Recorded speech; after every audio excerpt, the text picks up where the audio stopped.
Pada malam yang kelam, sebuah rumah tua berdiri di sudut kota, tak jauh dari keramaian. Rumah itu dikenal sebagai tempat yang angker oleh warga setempat. Dulu, rumah itu dihuni oleh keluarga yang hidup dalam damai. Namun segalanya berubah setelah terjadinya peristiwa tragis. Ibu Rini, seorang wanita parubaya, tinggal di rumah itu sendirian setelah suaminya meninggal beberapa tahun yang lalu. Anak-anaknya telah meninggalkan rumah untuk melanjutkan hidup mereka di luar kota. Namun, Rini tidak pernah merasa sendiri. Setiap malam, ada suara aneh yang terdengar dari kamar mandi. Suara itu semakin hari semakin sering terdengar. Pada suatu malam, setelah menerima telepon dari anaknya yang mengingatkan tentang suara-suara itu, Rini merasa khawatir. Tapi apa yang ia tidak tahu adalah bahwa suara itu bukan hanya sekadar suara biasa. Itu adalah suara roh yang tak tenang, yang sudah lama menunggu pembalasan. Keesokan harinya, Rini merasa ada sesuatu yang berbeda di kamar mandinya. Ada bau busuk yang menusuk hidung, dan cermin di dinding kamar mandi berembun, meskipun tak ada tanda-tanda kelembaban di dalam rumah. Saat ia menatap cermin, bayangan samar terlihat di balik kabut embun, seolah ada yang mengamatinya. Malam itu, saat Rini hendak tidur, ia mendengar langkah kaki berat yang terdengar jelas di lorong. Ia membuka pintu kamar tidur, namun tak ada siapapun di sana. Hanya ada hawa dingin yang menyelimuti sekujur tubuhnya. Ketakutan mulai menguasai pikirannya. Namun ia berusaha untuk tetap tenang. Hari-hari berlalu, namun ketegangan semakin terasa. Setiap malam, Rini merasakan kehadiran sesuatu yang tidak bisa dijelaskan. Suara-suara aneh semakin keras, seolah menggema di seluruh rumah. Hingga pada suatu malam, ia merasa ada yang mendekat. Langkah-langkah berat itu semakin jelas terdengar menuju kamar mandinya. Saat Rini membuka pintu kamar mandi, ia terkejut melihat darah segar berceceran di lantai, dan bayangan hitam itu muncul dari balik cermin. Sesuatu yang tak terlihat mulai menatapnya dengan penuh kebencian. Rini berteriak keras, namun teriakan itu tak keluar dari mulutnya. Tak lama kemudian, seluruh tubuhnya lemas, dan ia jatuh ke lantai. Semua terdiam. Suasana menjadi sunyi dan dingin. Kisah tentang Rini bukanlah yang pertama kali terjadi di rumah itu. Puluhan tahun yang lalu, rumah itu menjadi saksi bisu atas pembunuhan brutal yang mengerikan.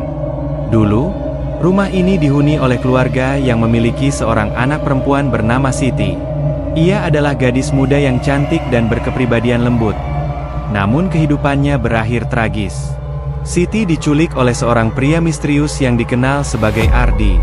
Ardi, seorang pria tampan namun berhati gelap, diam-diam mengincar Siti sejak ia melihatnya di pasar. Ia berencana untuk membunuh gadis itu setelah mendapatkan uang tebusan dari keluarganya. Namun, rencananya berakhir dengan pembunuhan yang lebih mengerikan daripada yang ia bayangkan. Setelah Siti disekap selama beberapa hari, Ardi memutuskan untuk membunuhnya dengan cara yang kejam. Di kamar mandi rumah itu, Ardi melakukan perbuatan biadab yang tak bisa dimaafkan. Ia membunuh Siti dengan menggunakan pisau tajam yang ia bawa dari luar rumah. Darah Siti mengalir deras, menyebar di seluruh lantai kamar mandi, membentuk pola yang menakutkan. Namun, Ardi tidak puas. Ia memutilasi tubuh Siti untuk memastikan tidak ada yang bisa menemukannya. Namun, nasib berkata lain. Ardi yang merasa aman dengan tindakannya malah jatuh dalam jerat yang ia buat sendiri. Polisi akhirnya menangkapnya setelah tetangga yang curiga melaporkan adanya suara gaduh di rumah tersebut. Ardi diadili, tetapi hukuman yang diterimanya tak pernah cukup untuk menebus dosa-dosanya. Ia dijatuhi hukuman mati dan dihukum gantung di depan umum. Namun, tak ada yang tahu bahwa pembunuhan itu akan meninggalkan jejak yang mengerikan di dalam rumah itu. Setelah kematian Ardi, rumah tua itu tidak pernah benar-benar kosong. Rumah yang dulunya dihuni oleh keluarga Siti menjadi tempat yang penuh dengan ketegangan dan kesunyian. Setiap malam, ketika bulan purnama menerangi langit, aura yang gelap dan penuh kebencian menyelimuti rumah itu. Tidak ada yang tahu pasti kapan arwah Siti mulai mengembara, tetapi satu hal yang pasti, rumah itu kini dihuni oleh roh yang tidak bisa pergi. Warga sekitar mulai merasakan adanya keanehan di rumah tersebut. Beberapa orang yang tak sengaja lewat di depan rumah merasa ada yang mengawasi mereka. Sebuah tatapan yang tajam dan penuh kemarahan. Lantai depan rumah yang dulunya tampak biasa, kini sering terlihat berlumuran air, meskipun hujan tidak pernah turun di sana. Begitu juga dengan kamar mandi yang tak pernah kering, selalu lembab dan berbau busuk, seolah menahan sesuatu yang tidak bisa lepas dari tempat itu. Namun, yang paling mengerikan adalah suara-suara yang terdengar dari dalam rumah. Langkah kaki berat yang terdengar setiap malam seolah mengingatkan siapapun yang berani melintas untuk berhati-hati. Ada juga suara-suara tawa yang terdengar keras, namun tidak ada seorang pun di dalam rumah tersebut. Suara ini sangat jelas terdengar oleh mereka yang tinggal di dekatnya. Bahkan pada siang hari, meskipun tidak ada seorang pun yang terlihat di dalam rumah. Orang-orang yang berani masuk ke dalam rumah untuk sekadar menjelajahi misteri itu seringkali ditemukan dalam keadaan gila atau hilang tanpa jejak. Salah satu dari mereka adalah seorang pria muda bernama Dito, yang terpesona oleh cerita-cerita aneh tentang rumah tersebut. Ia memutuskan untuk menyelidiki dan mencari tahu apa yang sebenarnya terjadi di dalam rumah itu. Pada suatu malam, Dito memasuki rumah tersebut dengan niat untuk membuktikan bahwa semua cerita itu hanya kebohongan belaka. Dengan hanya diterangi oleh cahaya senter, ia berjalan melalui lorong-lorong gelap dan dingin. Begitu ia sampai di kamar mandi, senter yang ia bawa mulai bergetar, dan cahaya temaram menunjukkan bayangan yang bergerak dengan sendirinya di dalam cermin kamar mandi. Dito merasa semakin cemas, namun rasa ingin tahu yang besar membuatnya terus melangkah. Tiba-tiba, suara tawa terdengar pelan, semakin lama semakin keras, hingga memenuhi seluruh rumah. Dito merasakan seakan ada sesuatu yang mengelilinginya, sesuatu yang tak bisa dilihatnya. Tiba-tiba, dari balik cermin, muncul bayangan seorang gadis muda yang menangis. Air matanya mengalir deras, tetapi tidak ada suara yang keluar dari mulutnya. Dengan langkah pelan namun pasti, bayangan itu mulai mendekatkan dirinya kepada Dito. Dito tergamam. Ia ingin lari, tetapi tubuhnya terasa kaku, tak bisa bergerak. Matanya terpaku pada bayangan gadis itu yang semakin jelas, semakin nyata, semakin dekat, semakin terasa hawa dingin yang menusuk tulang. Dalam pandangan Dito, gadis itu membuka matanya yang kosong, dan sebuah suara keras yang mengerikan terdengar di seluruh rumah. "Kenapa kalian datang ke sini?" Suara itu menggema, membuat Dito hampir terjatuh. "Ini adalah tempatku. Tempatku yang akan membuat kalian merasakan apa yang aku rasakan. Kalian yang tak pernah peduli. Kalian yang tak pernah tahu penderitaanku." Dito tidak bisa berkata-kata. Tubuhnya gemetar ketakutan. Ia hanya bisa menatap arwah Siti yang kini berdiri di depannya. Tatapannya kosong namun penuh kebencian. Tiba-tiba, Dito merasa tubuhnya terangkat dari tanah, seolah ditarik oleh kekuatan yang tak tampak. Ia merasa napasnya mulai sesak, dan matanya mulai berkunang-kunang. Bayangan itu semakin besar, semakin mengerikan, hingga wajah Siti berada tepat di hadapannya. "Engkau harus merasakan apa yang aku rasakan," bisik Siti dengan suara yang lebih tajam, dan seketika itu juga, Dito merasakan tubuhnya terhimpit oleh kekuatan tak kasat mata. Rasanya seperti ada sesuatu yang menekan seluruh tubuhnya, membuatnya hampir tidak bisa bernafas. Suara tangisan Siti semakin keras. Namun kini tidak hanya terdengar dari arah kamar mandi. Seluruh rumah bergema dengan suara tangisan dan teriakan yang penuh kesakitan. Dito merasakan seluruh tubuhnya terhisap ke dalam tanah, seolah ia sedang ditarik ke kedalaman yang gelap dan tak terbatas. Semakin ia berusaha melawan, semakin ia merasakan kekuatan itu menariknya ke tempat yang lebih gelap. Akhirnya, dalam keadaan hampir pingsan, Dito merasa kehadiran lain. Beberapa bayangan muncul di sekitar rumah, mengenakan pakaian dari zaman yang berbeda. Mereka adalah korban-korban yang telah lama mati. Semuanya memiliki wajah yang penuh ketakutan dan penderitaan. Mereka menatap Dito dengan tatapan kosong, seolah meminta pertolongan, tetapi tidak ada yang bisa mereka lakukan. Semua arwah itu, termasuk Siti, terperangkap dalam kutukan yang tidak bisa dilepaskan. Dito akhirnya berhasil keluar dari rumah itu, namun bukan tanpa konsekuensi. Ia kembali ke rumahnya dengan wajah pucat dan tubuh yang lemah.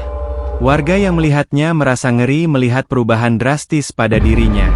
Dito kini tak pernah lagi berbicara, hanya berdiam diri dengan mata kosong yang terus menatap jauh ke depan, seolah ia melihat sesuatu yang hanya bisa ia rasakan. Ia menjadi gila, tak mampu menjelaskan apa yang telah terjadi, dan akhirnya ia menghilang begitu saja, menjadi salah satu korban arwah yang tak bisa tenang. Rumor mengenai kejadian itu mulai menyebar ke seluruh kota. Beberapa orang berusaha untuk mengetahui lebih lanjut tentang rumah itu, tetapi mereka selalu kembali dengan cerita yang serupa. Tidak ada yang berani menginjakan kaki di sana, dan rumah itu akhirnya dibiarkan begitu saja, terbiar oleh waktu dan ditinggalkan oleh mereka yang takut akan kutukan yang ada di dalamnya. Namun, meskipun rumah itu sepi, kisahnya tidak berakhir di sana. Arwah Siti dan korban-korban lainnya tetap berkeliaran, menunggu dengan sabar untuk membalas dendam kepada mereka yang berani mengganggu tempat mereka. Setiap orang yang mencoba untuk mencari tahu tentang rumah itu akan merasakan kekuatan jahat yang menghantui, karena mereka yang terperangkap di dunia ini tidak akan pernah menemukan kedamaian sampai dendam mereka terbalaskan. Arwah Siti dan para korban lainnya tidak hanya menuntut pembalasan dari Ardi yang telah mengakhiri hidup mereka, tetapi juga dari mereka yang tak pernah tahu bahwa kehadiran mereka di rumah itu akan membangkitkan kekuatan yang mengerikan.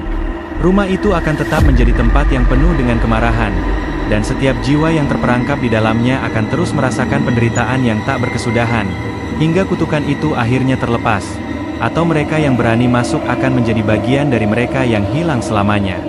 Rumah tua itu berdiri di sudut kota dengan dinding yang mulai rapuh, namun tetap menyimpan energi yang tak dapat dipahami. Rini, yang telah tinggal cukup lama di rumah tersebut, tidak pernah membayangkan bahwa rumah yang diwariskan oleh nenek moyangnya menyimpan begitu banyak rahasia kelam. Pada awalnya, ia merasa bahwa semua cerita tentang rumah itu hanya omong kosong, mitos yang diceritakan orang-orang untuk menakut-nakuti. Namun, setelah peristiwa aneh yang menimpa dirinya, ia mulai merasa bahwa ada sesuatu yang lebih besar yang sedang menguasai tempat tersebut. Suatu malam, ketika Rini terbangun dari tiduran, ia merasakan hawa dingin yang sangat mencekam menyelimuti tubuhnya. Rasanya seperti ada yang mengamatinya dari balik kegelapan, mengawasi gerak-geriknya dengan penuh kebencian. Ada suara halus, seperti bisikan yang datang entah dari mana, mengisi udara malam yang sepi. Rini menatap langit-langit kamar, tak mampu tidur, merasakan perasaan cemas yang terus mengganggunya. Ia merasa seolah-olah ada sesuatu yang menunggunya untuk melakukan sesuatu yang tak ia mengerti. Sesuatu yang menginginkan balas dendam. Setiap malam, suara langkah kaki berat yang terdengar di lorong rumah selalu mengganggu ketenangannya. Meskipun ia sudah mencoba untuk menutup telinga, suara itu selalu datang dan semakin mendekat. Rini mencoba untuk berpikir rasional. Mungkin itu hanya suara dari rumah yang tua dan mulai rapuh. Namun, pada malam itu, ketika ia membuka pintu kamar tidur dan melangkah ke lorong, sesuatu yang lebih mengerikan terjadi. Ia merasakan udara yang begitu dingin, lebih dingin daripada biasanya. Begitu ia melewati lorong menuju kamar mandi, ia melihat sesuatu yang tak dapat ia jelaskan dengan kata-kata. Cermin kamar mandi yang tadinya bersih kini dipenuhi dengan embun yang membentuk pola aneh, seolah-olah ada yang menuliskan sesuatu di atasnya. Ia mendekatkan wajahnya ke cermin, mencoba menghapus embun itu dengan tangan. Namun ketika tangannya menyentuh permukaan cermin, sebuah bayangan gelap muncul di baliknya. Bayangan itu semakin jelas, dan Rini terkejut melihat wajah seorang gadis muda yang sedang menangis. Dalam kebingungannya, Rini mundur beberapa langkah. Tubuhnya terasa lemas dan hampir kehilangan keseimbangan. Bayangan itu mulai mendekat dan menyentuh permukaan cermin, seperti ingin keluar dari balik kaca. Rini merasa ketakutan yang belum pernah ia rasakan sebelumnya. Tetapi tiba-tiba, semuanya menghilang. Bayangan itu lenyap dalam sekejap, meninggalkan Rini terdiam kaku. Ia tak bisa bergerak, matanya terbelalak, dan tubuhnya gemetar. Rasanya seperti ada sesuatu yang telah merasuki tubuhnya, membuatnya tidak lagi bisa berpikir dengan jernih. Namun, kejadian itu hanya permulaan dari sesuatu yang jauh lebih mengerikan.